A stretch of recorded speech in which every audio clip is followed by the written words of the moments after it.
Bom dia, seja bem-vindo ao programa Ciência em Movimento, 8º ano.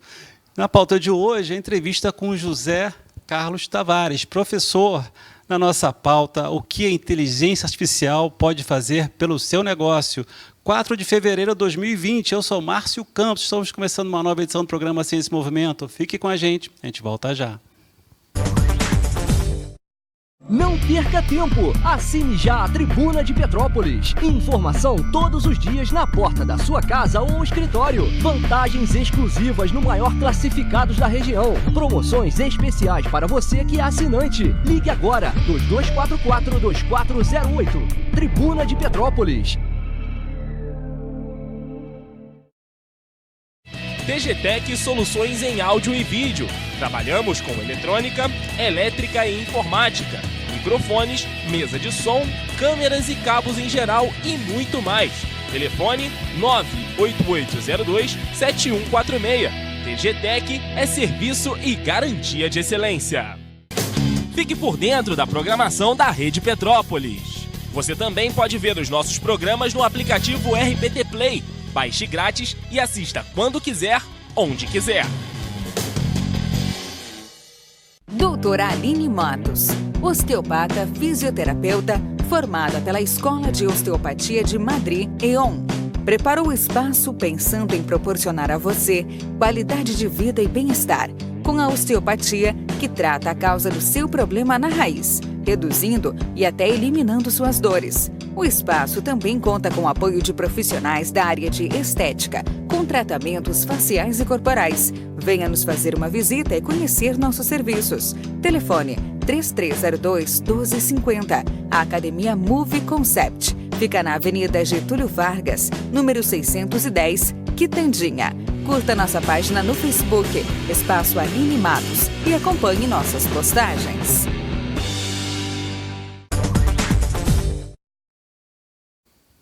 Estamos de volta com o programa Ciência em Movimento e hoje no destaque a entrevista com o professor José Carlos Tavares, que vai falar com a gente sobre o que a inteligência artificial pode fazer pelo seu negócio. Tavares, obrigado por você estar aqui. Você já fez uma entrevista com a gente aqui no programa, aliás, uma entrevista que assim, extremamente bem visualizada dentro do YouTube. Quer dizer, essa questão da inteligência artificial, de como ela afeta um pouco, está afetando a sociedade, tem muito a afetar mais adiante, está sendo um impacto bem grande, tem tido muita discussão em torno disso. Então, eu queria só para a gente sintonizar nosso telespectador, vamos tentar voltar aqui um pouco, na nossa primeira entrevista, e falar um pouco o que é inteligência artificial.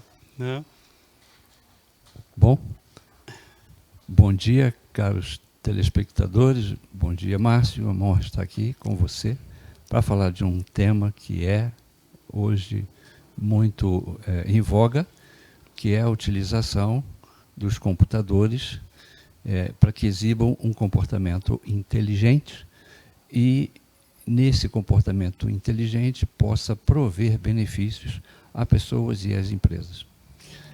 Como é que esse conceito começou? Quer dizer, porque esse assunto não é um assunto novo. Inteligência artificial já é um assunto que, acho que lá atrás, já nos anos 60, se falava muito. E por que agora esse tema está tão forte nas organizações e na sociedade? Bom, num primeiro momento, aí, na verdade, antecede a década de 60, que é quando John McCarthy, em Dartmouth, ele...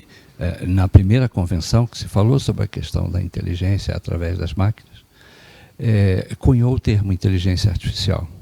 Pois Marvin Minsky, Neil e tantos outros começaram a estudar o assunto. E a grande limitação naquela época era a questão de tamanho de memória e velocidade de processamento.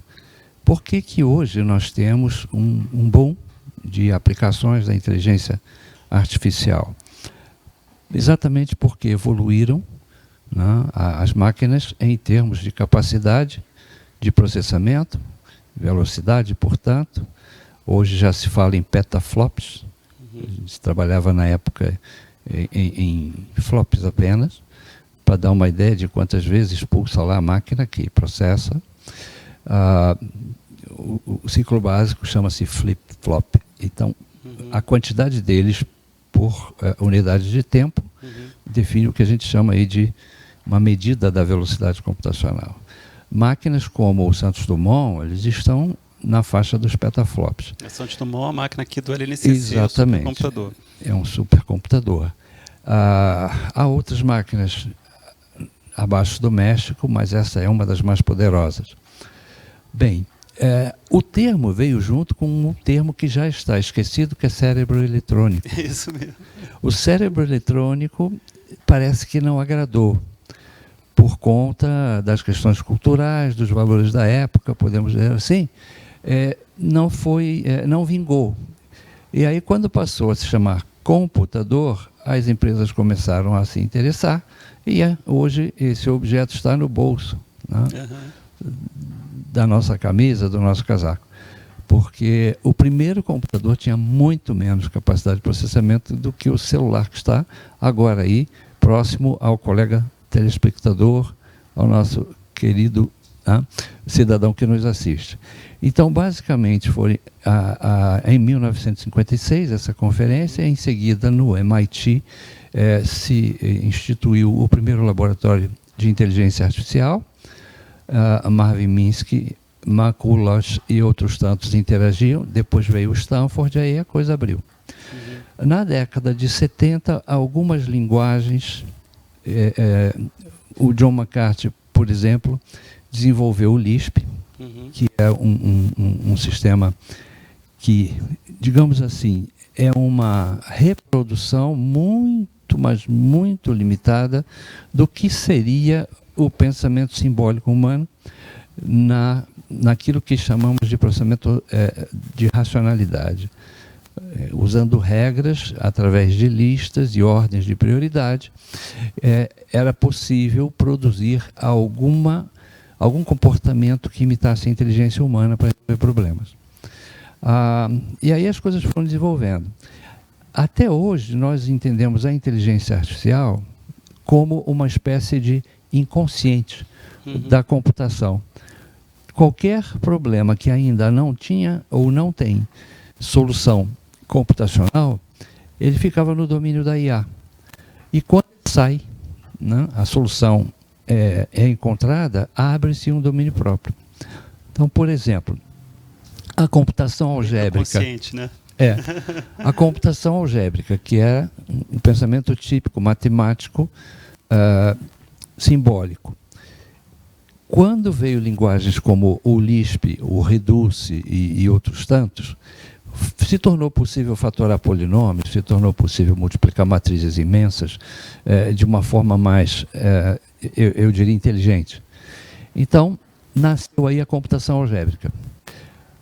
Não se sabia ao certo como produzir ou reproduzir objetos gráficos em função, como eu disse, do limite de memória e do limite de processamento. Uma das primeiras máquinas usadas para esse processamento são as máquinas chamadas RISC, que foram utilizadas para a produção das componentes gráficas do Parque dos Dinossauros.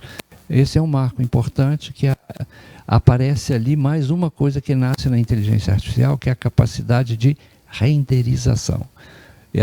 Essa capacidade de clipe e renderização permitiu lidar com o que vai para o foco, o que sai do foco, e outras técnicas como a substituição dos frames, apenas os frames que mudavam, os pixels que mudavam de cor ou tonalidade, eles eram processados, diminuindo aí a carga computacional prévia. Tudo que você vê, inclusive hoje, em termos de pacote gráfico, animação, e isso é bem presente na obra do Disney hoje, né, cinematográfica, é pré-definido através de sistemas computacionais, e o que a gente vê é o resultado da sobreposição das imagens geradas.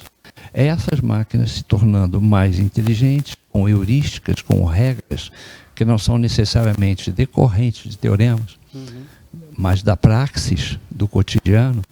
Esse tipo de mapeamento é que nós costumamos chamar de comportamento inteligente. A máquina tem limitações, a principal delas, ela não trabalha a autoprogramação, quer dizer, ela tem aprendizagem, mas não chega tanto. Autoprograma, né? Não se conhece como tal, né? E outra coisa, ela não sabe quem ela é. Então, se não sabe o que ela é, como sabe quem é o outro? Né? E o que demanda disso tudo, que são relações sociais, que escapam um pouquinho aí do nosso foco tecnológico. Hoje a gente vê essa questão da IA assim como assim, qual o limite disso, porque há uma preocupação social muito grande em torno do que a máquina controlar o homem, de certa forma. Qual o limite disso em termos sociais e já entrando um pouquinho lá em termos organizacionais? Bom, Márcio, se não me falha a memória, quem falou sobre os perigos da IA, um deles, pelo menos, foi o Stephen Hawking, em que ele antevia que a complexidade das máquinas ela poderia, de algum modo, competir ou superar a capacidade humana de controle, né, das atividades do mundo. E, eventualmente, como preconizado pelo Asimov, uma das ficções dele, mais de 400 que ele fez, foi na década de 50. Isaac Asimov falava do Eu, Robô, que era um robô que tinha uma variação de produção que causou autoconsciência. Quem viu o filme sabe que a primeira grande questão que foi colocada é quando ele é visto em uma cariação investigativa, em que ele é simplesmente chamado de máquina, ele retruca dizendo: não, eu chamo Sony, meu nome é Sony. Ou seja, deixando claro que o grande risco aí seria que essas máquinas pudessem alcançar o que a gente chama de nível de consciência. Consciência de si, autoconsciência. A autoconsciência é ausente e o livre-arbítrio também. Tudo que a inteligência artificial hoje faz, ela é, na verdade, planejada previamente. Então, se eu posso escolher dentre vários planos que eu defini, eu posso até simular um comportamento inteligente, mas não é em tempo de execução que esse plano nasce. Um processo assim seria, por exemplo, um objeto que tenha que circular desviando-se de obstáculos. Então, naqueles momentos em que ele detecta, pela sensopercepção, através de infravermelho, por exemplo, um obstáculo, ele tem que construir um caminho em que ele consegue chegar ao objetivo sem avançar sobre o obstáculo, fazendo contornos, por exemplo, ou simplesmente abortando, parando onde está, emitindo mensagem, qualquer coisa que o programador tenha pensado. Mas nota que isso foi previamente pensado, previamente programado. Então, não dá para dizer que isso é comparável à inteligência como a nossa, porque nós aprendemos à medida em que vamos também atuando. E o aprendizado ele tem uma força muito grande. Você acaba fazendo da forma aprendida em cada ocasião sucessiva que requeira aquela expertise. Então, isso nós temos no computador uma capacidade adaptativa, mas não chega tanto. Um exemplo para você entender é como que algumas lojas e grandes magazins descobrem o seu interesse por um determinado objeto.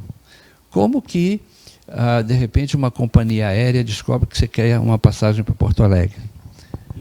O que acontece é que existem várias máquinas que eu digo são peças de software, que estão trabalhando nos navegadores, principalmente no Google, que vai sacando aquele perfil do momento, vai criando uma espécie de tracking, vai acompanhando aquela movimentação do usuário e atualiza o perfil.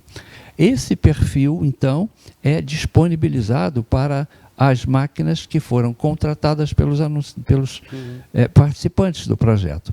Então, se você quer comprar, por exemplo, um microfone sem fio unidirecional, o que você vai ver no Mercado Livre, se você entrar lá, é uma oferta daquele produto. E se você for lá na Casa Piauí, qualquer outro mercado através da web, você vai encontrar esse tipo de auxílio. Se por um lado parece invasivo a nós, por outro lado, representa também uma redução no esforço cognitivo, naquela sobrecarga de sair procurando nós mesmos. É isso que eu quero falar, né? Entrar um pouco mais nesse assunto da inteligência artificial nas organizações. A gente vai fazer um breve intervalo e volta já com o professor José Carlos Tavares, falando sobre o que a IA pode fazer pelo seu negócio. Fique aí, nós voltamos já. Não perca tempo! Assine já a Tribuna de Petrópolis. Informação todos os dias na porta da sua casa ou escritório. Vantagens exclusivas no maior classificados da região. Promoções especiais para você que é assinante. Ligue agora, 2244-2408. Tribuna de Petrópolis. TGTec Soluções em Áudio e Vídeo. Trabalhamos com eletrônica, elétrica e informática, microfones, mesa de som, câmeras e cabos em geral e muito mais. Telefone 98802-7146. TGTec é serviço e garantia de excelência. Fique por dentro da programação da Rede Petrópolis. Você também pode ver os nossos programas no aplicativo RPT Play. Baixe grátis e assista quando quiser, onde quiser. Doutora Aline Matos, osteopata fisioterapeuta formada pela Escola de Osteopatia de Madrid, EON. Preparou o espaço pensando em proporcionar a você qualidade de vida e bem-estar, com a osteopatia que trata a causa do seu problema na raiz, reduzindo e até eliminando suas dores. O espaço também conta com o apoio de profissionais da área de estética, com tratamentos faciais e corporais. Venha nos fazer uma visita e conhecer nossos serviços. Telefone 3302-1250. A Academia Move Concept fica na Avenida Getúlio Vargas, número 610, Quitandinha.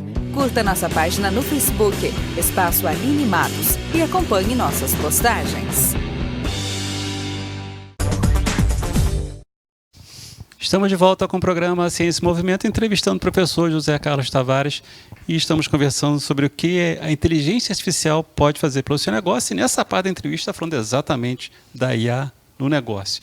Então, a gente vê assim ao longo do caminho que a tecnologia foi automatizando de baixo para cima as empresas, de certa maneira, né?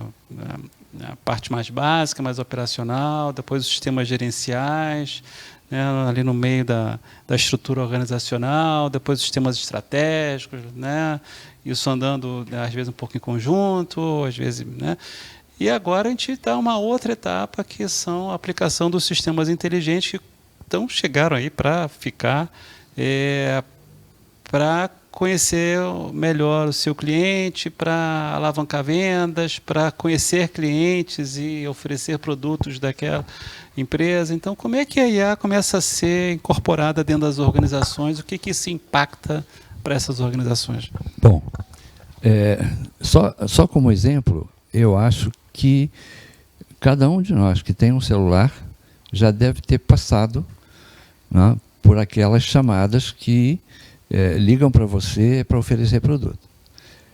É o chamado telemarketing.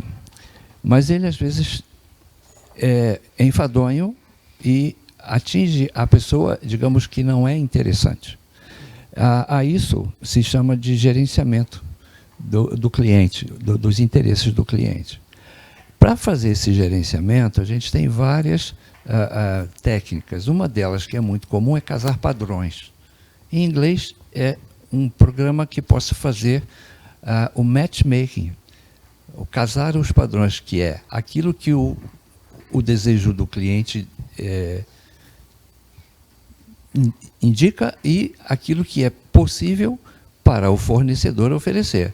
Então, se a pessoa lá, num navegador de internet, procura por passagem aérea, é claro que o sistema vai começar a pensar em alocar determinadas chamadas que digam respeito a esse nicho de mercado. Para a tua empresa, caro telespectador, imagine que você tem um secretário a todo momento preocupado em saber qual é o perfil do seu consumidor. Porque há uma máxima de mercado que diz: nós não vendemos o que queremos vender, nós só vendemos aquilo que é do desejo, do interesse do cliente comprar. Então, nós precisamos descobrir quais são os desejos dos nossos clientes potenciais e desenvolver nichos de especialidades para que o produto possa cada vez mais encantar o usuário. Então, há várias maneiras de você utilizar a IA. Aquelas peças de software que eu falei, que usa, por exemplo, essa estratégia de casamento de padrões, são chamados agentes, programas agentes. Por quê? Eles reagem aos elementos de memória que chegam, então ele tem uma capacidade reativa, ele é proativo no sentido de buscar operacionalizar os interesses de cada lado, ele é capaz de se comunicar de alguma forma, colocando lá as peças publicitárias compatíveis com o que é despertado lá no perfil do cliente, e também pode ter dado a ele alguma autonomia, como, por exemplo, você, se comprar o meu produto, eu posso te vender em 3 vezes no cartão. Uhum. Ele tem alguma inteligência. Isso, há uma possibilidade de você delegar, e é uma autonomia sempre controlada. Então, voltando àquele gancho que, Márcio, você comentou sobre se nós vamos ou não sermos ultrapassados pelo computador, eu me lembro que várias vezes que nós tivemos saltos tecnológicos, sempre aparece algumas pessoas que são catastróficas, que pensam naquilo que vai dar errado, da pior maneira. Tem um exemplo no passado, era uma pessoa, era um cientista, prêmio Nobel, que criou o modelo do átomo. A frase categórica dele era: nenhum ser humano é capaz de viajar a uma velocidade superior a 80 km por hora. E pensamos que ele sabia o que estava dizendo. Na verdade, uma pessoa de grande competência na área de química, na área de física, principalmente física atômica. Então você nota, como dizer isso para um piloto de um caça que viaja a 2 vezes a velocidade do som? Não é? Não é porque nós evoluímos tão rápido assim, porque não tem 100 e poucos anos que o modelo do átomo foi desenvolvido. Outra coisa, o que aconteceu quando os primeiros automóveis começaram a surgir? Também veio a ideia de que aquilo ali tinha uma componente aterrorizante. Vivemos crises do tipo, vai faltar petróleo, então corre para comprar, vai faltar comida. Então, na verdade, nós temos aí uma espécie de cultura de alertas. Alguns fazem sentido e nos orienta, enquanto projetistas de software, no que não fazer. São os aspectos que nós chamamos de aspectos éticos. Nós não podemos oferecer, por exemplo, bebida alcoólica numa navegação onde é sabido que a pessoa que está navegando tem idade inferior à idade legal. Então, esse é um exemplo. Vários outros exemplos acabam surgindo na mente de cada um telespectador. A questão, faço ou não faço uso da IA no meu negócio? Nós não devemos ser o primeiro a usar, mas também não devemos ser os últimos. A IA ela pode ajudar a qualquer empresa de qualquer tamanho. Você nota, por exemplo, que iFood é uma forma de IA que assiste a várias pequenas empresas. O sistema de transporte do tipo Uber também é uma solução inteligente, porque ela casa, através de um sistema de tarifação, o interesse do cliente e o interesse do usuário, do motorista. Essas são as principais diretivas, eu diria, do como utilizar. Na área de produção é a mesma coisa. Em vez de você pensar, vou programar uma máquina com comando numérico, eu peço um torneiro e copio as operações dele. E isso tudo se repete. Então você vê que todos os níveis pode acontecer IA. Tavares, obrigado pela sua entrevista. Então, infelizmente, estamos chegando aqui no final do programa. Tem mais papo aí para falar sobre isso, né? É muito pouco tempo, é verdade. Você já está convidado aí para voltar aqui novamente. Uma outra. Não, muito obrigado. Eu que agradeço, obrigado aos telespectadores que nos acompanharam nessa parte do dia. Tenham todos um bom dia.